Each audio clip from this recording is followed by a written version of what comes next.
What's going on, everyone? It's John again, and I've got Ben with me again. How are you, mate? I'm good, mate. I like the Blue Boys Network. Good to be back on. You're very welcome, mate. Thanks very much for coming on. Listen, this is just a brief update on any transfer rumours we've heard. Talk about as the need for the centre-half become more important now with Branthwaite maybe being out. I think Holgate's out for 8 to 12 weeks. So, and the performances for John Joe Kenny in the Cup game. Are we still after that right back? But first of all, I want to talk about Alex Iwobi. Now, for the last two games, the first two games of the season, he hasn't been anywhere near the squads, not even on the bench. There's no rumours that he's been injured. Do you think Ancelotti has made his mind up on Alex Iwobi? And if someone comes in for him, I can't see Everton holding him back, in my opinion. Do you think he's got a future at Everton? Only 12 months after signing. It's weird with Iwobi. The only thing I can think of is he one of these 5 that tested positive for coronavirus and he's just away for 14 days isolating? It could potentially be that. There's been murmurs on Twitter that there was a slight hamstring injury and he's looking to come back next week. But like I said, the club's been scarily quiet in regards to Alex Iwobi. Now, we all know he wasn't good enough last year. Yeah. He sort of lost that acceleration he had at Arsenal. I don't know if he's playing out of position at ourselves, but I don't know. I was quite excited for Iwobi to sign. I thought he could unlock a lot of defences because of his technical abilities, but he hasn't shown that last year and he looks sluggish, he looks slow. Now, the answer to that question, John, is I don't know. I don't know what's going on. There's a lot of talk here and there. Has he tested positive? You don't know. There's apparently 5 out of 1,500. Is he one of the 5? Who knows? Has he got a hamstring injury? I don't know. It's weird that the club aren't saying anything. Yeah. But for me, if the offer came in to recoup any sort of money or involved in any other transfer, I would probably be looking for him to go. Yeah, I think if it was a hamstring injury or he tested positive, you know, we do hear of players, and especially clubs where players have tested positive. We've heard no mention of that. So just my thoughts personally, I don't think it'd be down to that. If it was a hamstring injury, I'm sure Ancelotti probably would have mentioned it when he's been asked in the press conferences or any of the players carrying injuries. He hasn't mentioned it. It's as if he's been frozen out. You know, now for me, it was a panic buy by Brands. It was a panic buy. A lot of Arsenal fans, you know, some of them praised them, but the majority of them said, thanks very much for taking them off our hands, you know. So I've come to the point now where Everton we're getting Ancelotti in and spending this money, you know, and the future's bright for it. Why should we take the likes of Arsenal's and Man United's rejects when they're the teams that we're aspiring to catch, you know? Yeah. So I think he's been froze out, personally. I want to touch on Moise Kean, Mr. Kean. I feel like I'm doing a video every week regarding Moise Kean, and for quite a while now, I've had stick because I've had a pop at him. People have said, you know, you've got to give him time. He's a young kid. He might be homesick. He's come from Italy on his own, blah, blah, blah. It's just not working for him, is it, Ben? It's not happening, you know. And even I put a tweet out last night, Moise Kean should have a worldie against Salford. Should be scored. Yes, he did score. It was a penalty granted. But his all-round performance, his hold-up play. I remember one in the first half where he tried to hold it up. He had the defender on his back and it went through his legs and went to the keeper. This is a strong lad playing against Salford. You know, he didn't probably get the service he was looking for. For me, Moise Kean will probably play off the shoulder and look for the balls. Yeah. I think with the midfield we've got now, we could possibly do that for Moise Kean, but he's not going to get in before Richarlison and Dominic Calvert-Lewin. Then he scores the penalty and looked like a kid with a slapped arse. He didn't look happy. He didn't celebrate. A few people on the watch-along said that could possibly be down to he knows he hasn't had a good game and he expects a lot of himself. Or was that the sort of thing where I'm off anyway? What's the point? What's your take on Moise Kean? Frustrating would be the answer, the one-word answer. But he's an Italian international. He was involved in one of the Golden Boy Awards. So there's something there. There's got to be something there. I seen a tweet before from one of my mates on Twitter, and Anichebe was better than Moise Kean at that age. And you think, wow, his strength, hold-up play, scoring. It's a bit. I was kind of thinking, do I agree with that? I don't want to agree with it. I really don't want to, and I want the boy to come good, and I'm still backing him to come good. But like you said, he didn't have a good game last night. He really, really didn't. But you look back to that Newcastle game last year, and he showed glimpses of what he could do. He was powerful, he was strong, he was direct. Now, I don't know if we were trying to get the ball up to him quick, trying to get him to... I don't think his play is hold-up play.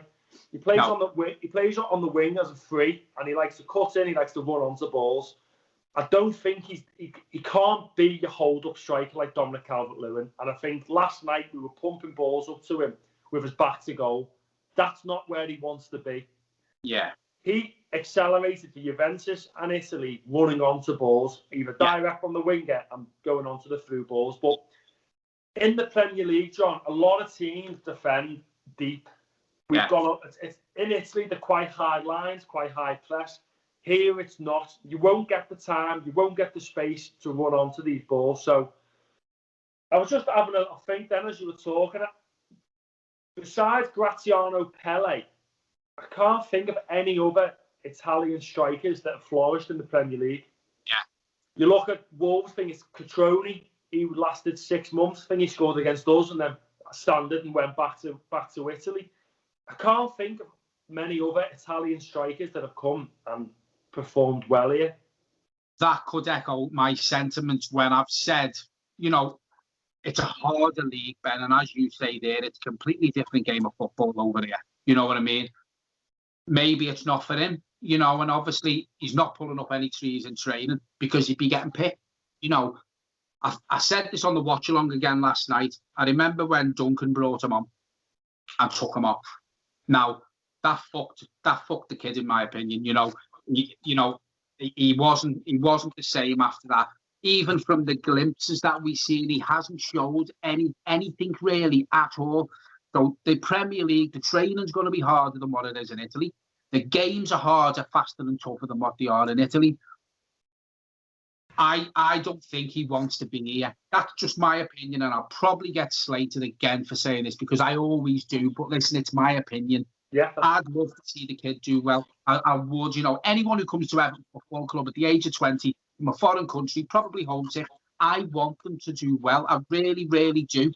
But I just don't see it. I can't see it. And I'm with you. I want him to do it. I want him to make it. Do you know what I mean? Has he come to the Premier League possibly too early? That what you've just said there, Anichebe was a better player at the age of 20. I can't argue with that. I probably get pelters for that as well. Yeah. But I can't argue with that. I mean, even if you look at, I don't know if you remember Danny Cadamartri at Everton, you know, even he, you know, he knew where the goal was. He worked hard. He used his strength. He got in behind the opposition. Moise Kean doesn't do any of that. I mean, he had a chance last night with the header. That he should have buried that. Ben, it's harder to miss. Yeah, you know, should have buried that, yeah. It's harder to miss. I want him to do well. Someone else also put in the comments last night about maybe he should take a step down to the Championship on loan. Listen, his agent is Mino Raiola. There's no way on God's given earth Mino Raiola's going to send Moise Kean to the Championship. Not a chance. Maybe send him back to Italy on loan. I don't know. Everton paid a lot of money for the 20-year-old. So, personally, send him on loan. I'm not saying sell him because I do think he deserves more chance at Everton. But send him on loan. Send him up to get his confidence back. You know, I was just praying last night he didn't miss that penalty because I'm not being funny. His head would have fell off. He came, 19, 20, he's still a kid. And looking back to when I was that age, if I moved to somewhere like Italy or France, I would be like, what am I doing? I'm speaking a language. No one talks to me. I'm on my own. It must be hard. It genuinely must be so hard. But I think he was one of the signings last year when I thought, I am made up with this player. He looks promising. He's quick. He's direct. I thought he was going to be your Lukaku replacement. We found him, a kid. The problem with sending him on loan, John, is we haven't got the funds now to go and buy a replacement. Yeah. If we're going to recoup the 35 million, great. Take that. Go on loan. We've got Calvert-Lewin and Richarlison all year. Yeah. Who else can slot in? Because we're not going to get someone decent for cheap or on loan. We're not. It's simple as that. We can't bring in a backup striker. We'll have Calvert-Lewin got a long-term injury. We have Richarlison up front. If he gets injured, who then? Yeah. He's not good enough. Business-wise, the loan doesn't make sense, and I don't think it will happen for me. He's there. He's at Everton. He's got a contract. Backup striker, he's probably going to be, because Calvert-Lewin is obviously really good at what Ancelotti wants to play. Unless we're going to sell, we should not be doing any business, because we're not going to sign. If we got 30 million for him, go and get Edouard from Celtic for me, someone like that. I like Morelos from Rangers, mate. Now, he's not everyone's cup of tea, but he's that little shit. He's that little, like a Jamie Vardy, he's a little bastard up front, and and he'll stand on people's foot, or he'll give them a little pinch, and he'll be in the referee's ear. I like him, but someone in that mould, do you know what I mean? But totally agree. Listening to what you're saying, a loan's not going to work. And listen, Ancelotti's come out many times and said, look, the boy's got a contract. I tried to sign him when it was at Napoli, I believe. I think. So he's not going to let him go when Ancelotti's only been in charge for something like 18, 19 games, believe it or not. I don't think he's going to let him go. I just hope I'm proved wrong. Because, listen, I was proved wrong with Dominic Calvert-Lewin. Do you know what I mean? I used to slate him. And there's nothing better than getting proven wrong, because then they're doing well. I was the same as you, John. Calvert-Lewin, not good enough. Championship striker. He comes back. He looks like he's been on the steads in. He looks fit. He looks like an athlete, Calvert-Lewin. Oh, behave yourself. But, no, Moise Keane, I am going to stick with him for me.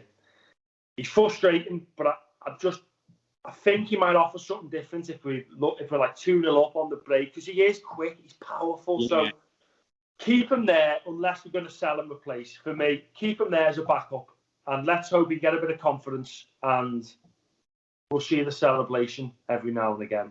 But let's stick with him, Blues. He's a kid. I understand he's frustrating. Let's just stick with him, because that's what we do.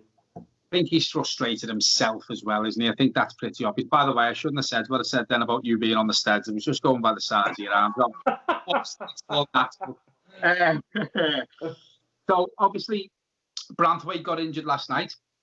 We've also got Mason Holgate out now. We have been linked with Tomori. That's gone quiet. I think Ancelotti wanted a centre-half in, but, Mina and Keane have started the season quite well. Then we had the backup with Branthwaite. Do you think now we will go back and push this move for Tomori? Now we've got Holgate and Branthwaite out. I don't know how long Branthwaite's out. He could be back next week. I said before, Holgate's probably out 8 to 12 weeks. Is the need for a centre-half now? Well, basically, can you see us pushing for the centre-half to come in? Yeah, I can see us. I think the problem with Tomori dealers at the moment is Chelsea want quite a big loan fee for the year. So they obviously want to profit in on the money coming in and get the player who's who's going to play games for Everton. So it's a win-win for them. Now, there was mention of the Mendy, the bronze keeper, him being involved in any sort of deal to get him in. But for me, I've seen stats on Twitter, and I follow that XG stats that some people put out every now and again. And Tomori's stats were, to be fair, one of the best that Chelsea centre-half. So I can't believe that he's not even getting in the squad. But I think we'll go back in for Tomori now. Like you said, 8 to 12 weeks is 3 months. That takes us up till Christmas without Holgate. It's a long time. You only need Keane or Yerry to get injured. Well, Mina, he picks up a lot of injuries too, doesn't he? Let's be honest. He had a really injury-struck year last year. He was out for a lot of games. He was out towards the end after lockdown. So he's at risk. We need a centre-half now. It's regardless. There's obviously Tomori mentioned. I think talks will probably go on with Tomori, and it might advance quick. It's going to break quickly. It's just agreeing that loan fee for me. We obviously don't want to pay above and beyond what we need to for a lone player who's going to be probably playing for us too. You've got to mention the Torino centre half. I think Football Insider mentioned him. Can't remember the name off the top of my head, but I think he was available for €5 million. But again, they're not the best source, Football Insider, to be honest. So I can't really follow that up. Tomori makes sense for me, John. I think he'll slot in. I think he'll be a good backup. And I think hopefully if we can get some sort of deal with an obligation to buy or something put in so we're not wasting our time and money. Yeah. I think for Chelsea that he comes to Everton, they get a small loan fee, we pay his wages, he progresses, they take him back, like it's happened with Zuma. Yeah. They're win-win for them.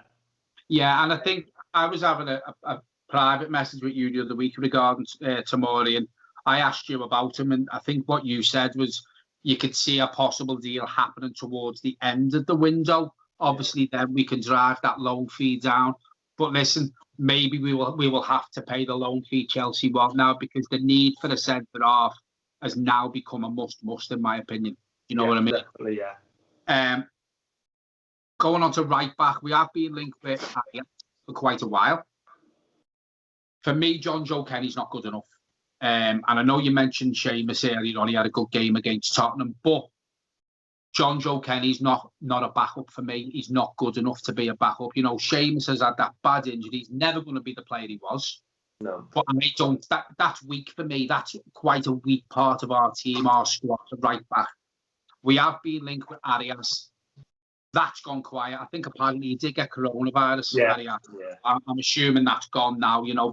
But them links have gone quiet as well. And these players we were linked with, they've all of a sudden gone quiet. But the need for the centre half, and again the right back for me, stands out as our two main positions. Yeah.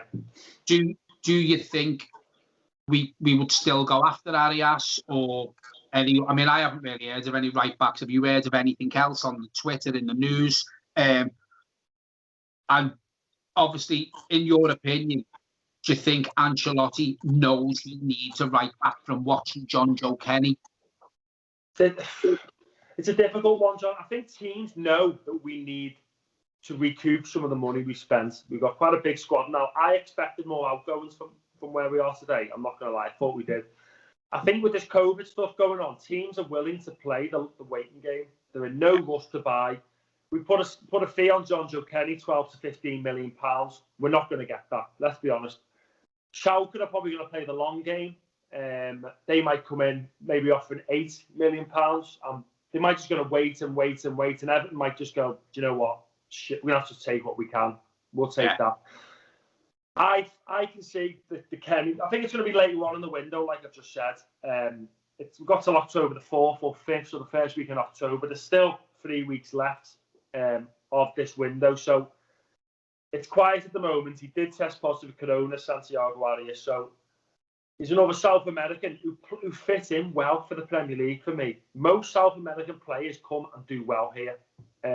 So I can see that going on and dragging on for later on in the window. Other names, I don't know, I haven't heard anymore. It's all gone a bit quiet, but I think we've got to shift players out first. For me, Schalke are going to wait, I think. They might take Kenny on another loan with an obligation to buy at the end. So they have to purchase him, giving them another 12 months to financially recover. They've done the same with Weston McKennie, who's just joined Juventus. That's a loan with an obligation to buy next year. So they'll have the money from that sale next year. So for me, teams are going to play the waiting game with Everton Football Club. They know we need the money. Yeah, and I think you can put Gylfi Sigurdsson into that bracket. Theo Walcott, Tom Davies, Fabian Delph. You know, it's all going to be the same. I think for me, a lot will happen in the last 7 to 10 days of the window. What Everton may do is spend in the hope of recouping.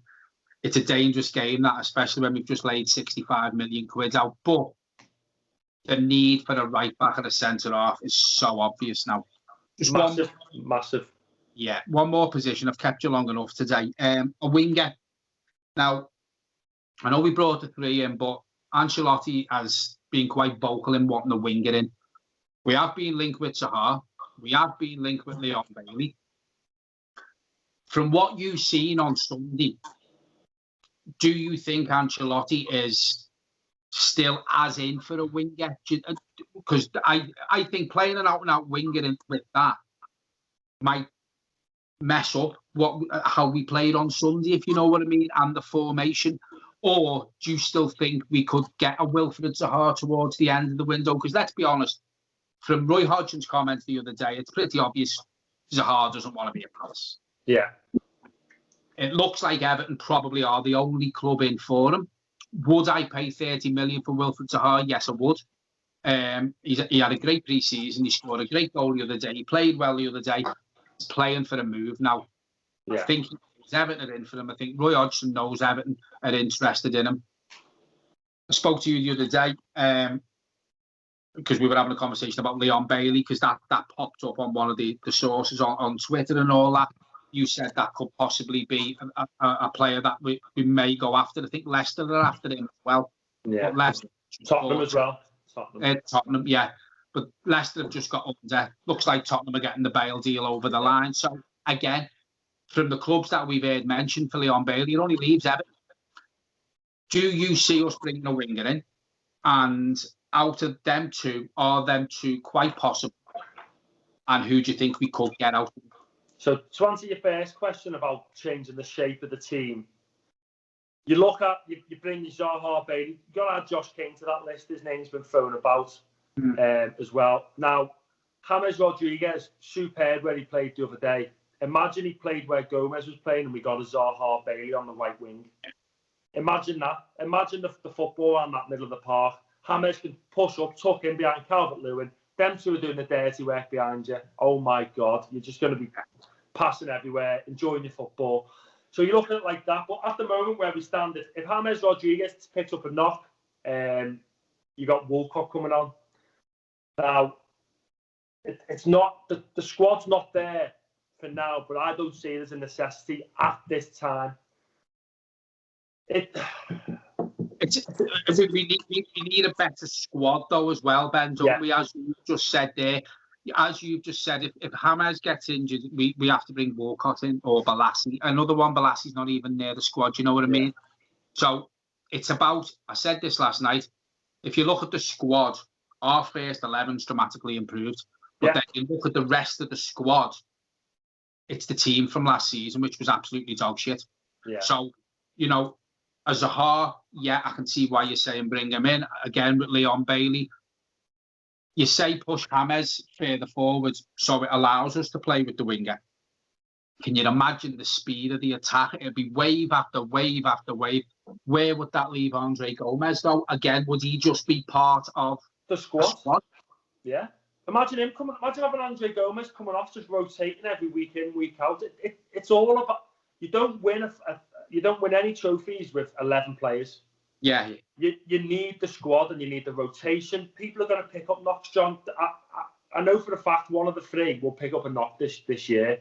Yeah. And I don't know about you, but when Sigurdsson and Davis come on Sunday, my heart was like, oh, I was comfortable up until 87 minutes, and I thought, oh my God, Sigurdsson was their best player.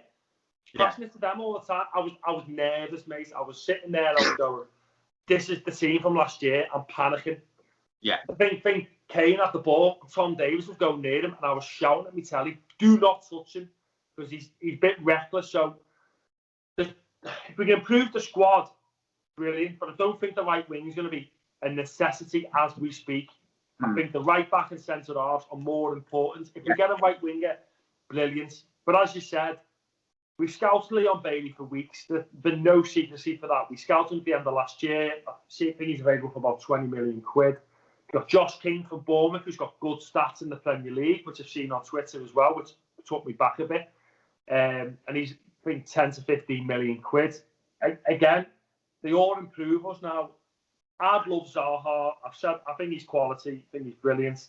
I'd love Leon Bailey. Didn't have that much a good year last year as he did the few years before when he was top 40, 50 million pound winger. They're both quick, they're direct, they are for another dimension. But at this moment in time, unless we can shift the likes of, I think Bernard's up for sale. I think maybe Iwobi, nothing's been said, he might be thrown about. Balassi, Sigurdsson, Walcott. We've got these players on high wages that we need to get rid of first. If we can get the two loan sources for the right back and centre half, we may go for a winger. At this moment in time where we are now, I can't see it. It'd be great, but we've got to sort out this money situation next year. We've got to. They've eased it a bit, which has been good for us. Give us an extra year for the financial fair play because of COVID, which has helped a lot of clubs. I think that's how Tottenham are doing their deals. They took out a COVID loan through the Bank of England, low interest rate. So it's helped short term. Now, long term, we've got these players on big wages. Now, I feel like if we get the 2 right-back centre-half, and it's a big if, we shift them players, we could see a right winger. But at this moment in time, I can't see it. Taking the winger out the equation, if we could get a right-back, a centre-half in and look at the 3 players who we brought in, for me, it's been an absolute fantastic window anyway. You know, and a winger would just top it off. You know? But listen, it's all positive. I do expect, like yourself, a couple more deals, at least one, to get over the line before the transfer window ends. Right, I think that's it, my mate. So we're going to leave it there. Again, thanks very much, everyone, for watching. Ben does appreciate your feedback, as he said in a video he done with me a while back. So keep subscribing, folks. Keep watching the Blue Boys Network. Hit that notification bell. And I'm sure Ben, I know you do like watching Ben, and he does talk a lot of sense. I'm worried about my part of the channel, to be fair, when Ben's talking like this. Michael's been texting me on the side there. But he probably has he? He has a bit, yeah. A bit. He's worse than me for messaging. Right. Listen, folks, so again, thanks very much for watching. Ben does appreciate it, like I do. Keep watching it. Channel's flying at the minute. Thanks very much for your donations, as I said in the other video. Subs are smashing it. Over 100 subs on the watch along. So everyone, thanks very much, and we'll be back soon. Cheers, lads.